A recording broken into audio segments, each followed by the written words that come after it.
Louis Karl Heinrich Friedrich Paschen 1865-yil 22-yanvar kuni Schwerin shahrida tug'ilgan nemis eksperimental fiziki. Berlin Fanlar akademiyasining a'zosi, SSSR Fanlar akademiyasining xorijiy faxriy a'zosi.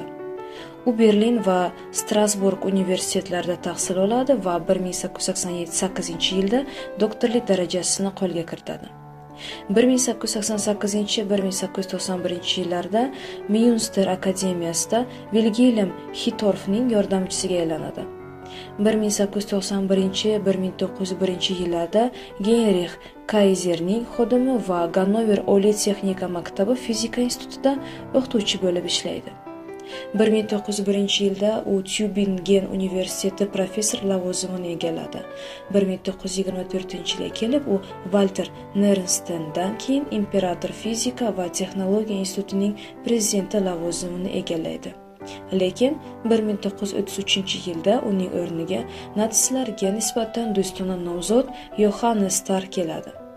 1943-yilda Pashenning uyi vayron qilinadi. 1947-yilning qattiq qishida u pnevmoniya bilan kasallanib, natijada vafot etadi. 1970-yilda Xalqaro astronomiya ittifoqi Oyning narigi tomonidagi kraterga Friedrich Paschen nomini beradi.